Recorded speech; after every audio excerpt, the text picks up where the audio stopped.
Hey, Stuckling. So hopefully this is going to help you. The feedback was that many people said, "Hey, Mrs. Stuck, the speaking performance assessment, I'm not ready for yet." I'm like, "Okay, gotcha." Couple more lessons. We're going to do this one, which is let's eat dinner, and then we'll also do a healthy foods one, and then you go back and do your speaking performance assessment when you're ready. No worries, I'm happy to help. So this is a read aloud. Some students benefit from a read aloud of the lesson. Some students absolutely hate people reading things aloud. So now I'm helping out everybody. This is an NNPS virtual learning lesson. Today, the date of this recording is el 13 de mayo de 2020, and I am Senora Wendy Stuck. Your course is Spanish 1, vocabulary list, click here. We are in Unit 4, Let's Eat. The topic is dinner, foods, and drinks, and our modes of communication are speaking, reading, and writing. So the learning target, why am I doing this lesson, Mrs. Stuck? Because you're a good student and you're trying really hard and you're doing your best. But seriously, the learning target.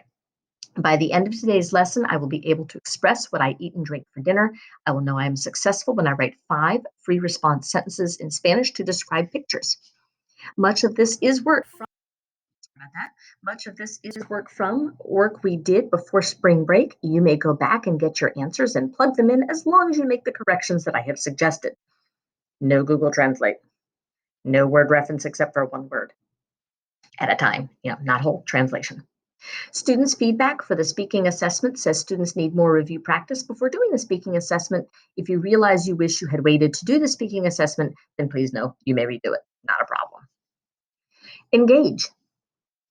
You may answer this part in English for 4 points. Do you feel it is important to have a family dinner at least once a week? Why or why not? And what might be the benefits of a family dinner? My family, my husband, my kids, and I, we usually sit down to dinner before COVID-19 about 5 o'clock every night. And now that we have a more flexible schedule, we're sitting down anywhere between 5 or 6 o'clock at night together as a family, and we just do it. We like to socialize with each other. We like to talk about the day. We like to vent. Um, it's just a chance to be together without looking at a computer screen right now. All right, part 2. Please label these 5 pictures in Spanish. Use your vocabulary list. Don't go looking things up with Google Translate and Word Reference. I want you to use your vocabulary list. So the word for fish, the word for chicken, the word for steak, the word for spaghetti, and the word for salad. The picture of el bistec above was not cooked well done. How do you prefer to eat your steak? Rare, medium, medium well, well done? Why? Honestly, I prefer mine kind of medium well, maybe well done. Sometimes people do it well done. They also kind of burn it, and I don't like that. But I'm not comfortable with a lot of pink and a lot of red. But you tell me what your opinion is. Explain. Study these 2 verb charts. I want you to know how to express who is eating or drinking certain items. Senora Mama Stuck's homemade YouTube video tutorial for you. Click here. I go over this very carefully with you. I'm not going to do a read aloud of this right here because it's right there, and I help you practice pronouncing, hearing, and reading these 2 things. Here are 2 video tutorials. You need the information for Spanish 2. It's Senor Jordan. Click on them. Yeah, he's goofy. Yeah, he's nerdy, but the graphics are really good. The explanation's really clear, and he's a whole lot more professional than I am. All right. Read the sentences next to each picture. Translate Spanish into English without using a translation program. I know you can click on that and you can just hit translate. It's going to tell you, but I want you to try and figure it out on your own. I'll have some expectations here about Google Translate and how I feel about it. I want you to use your vocabulary list and do your best on your own. These are 5 points each. Las hermanas comen arroz con frijoles. El padre come el arroz con su hija. Remember, you're putting these in English without using a translation program. Los maridos beben agua. Maridos are the same as esposos or married couple. El gato bebe la leche.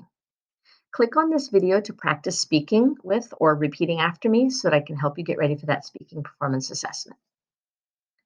Explore. Write a sentence in Spanish for each picture, 5 points each. Describe what each person is eating or drinking. Be creative. Remember, you can make the picture bigger to see more details. So let's say you see this and you're not quite sure and you want to take a peek at it. You can make that picture bigger so you can really get more details. See how I clicked on that? I'm going to put it back to its original size. Do your own work and write it as Spanish 1 level. Do not use a translation program. I expect you to start with la familia and then either come or bebe, and tell me what the family is eating or drinking in Spanish, but do your own work, please. Número 13 is yo. Those are soft drinks. Número 14 is nosotros or we. Again, if you need more detail, you can make that picture bigger so you can get an idea of what's going on. And I want you to write a sentence with nosotros and saying what we eat or we drink in Spanish using your own work. Los estudiantes, the students. So you can make it bigger, you can make it smaller, and you write a free response sentence in Spanish telling me what los estudiantes eat and drink. Obviously, this is going to be only drinking. Two, this is some lemonade. Write it in Spanish, do your own work. Evaluate. All right, you may answer 17 through 20 with your own opinions. These are 5 points each, and you may use English. So for 17, how comfortable are you in saying or writing dinner foods in Spanish? A, I can do it on my own. B, I have to look at the vocabulary list about half the time. C, I am struggling. You can highlight one of those, or you can just write your own words. 18, how comfortable are you using comer and beber to express what people eat and drink? I can do it on my own. I have to look at the verb forms about half the time. I am struggling. Choose one of those and highlight it, or you can just write your own opinion. 19. Have you tried any new foods or drinks since we started online learning? What was the best or worst? Can you describe it? Our daughter made us some seared Brussels sprouts with olive oil, garlic, and crushed red pepper. I thought I was not going to like it at all. And typo here. I ate 2 bowls. Fixing my typo. It's taking longer. So number 20, do you like to watch cooking or eating shows on YouTube, Netflix, Hulu, or TV? What do you watch and why? And if you don't, please express what you do not like about them. You're allowed to have your own opinion. Our family happens to watch Guy Fieri's Diners, Drive-Ins, and Dives. We think it's cool how he transformed the show to a takeout edition during our stay home time. And he is donating money to the Restaurant Employee Relief Fund. Some of you have parents who work in restaurants, and you might find this to be an interesting link here. So Shaq and Terry Crews are also going to judge his nacho contest. So there's Terry Crews, there's Shaquille O'Neal. There's a nacho contest between Guy Fieri and Bill Murray. We also like some of the cooking contests that are there on TV. I admire the chef's talent. So go ahead and fix that and make sure you click submit, turn in, or mark as done every single time. Okay. Hasta luego. Les quiero mucho.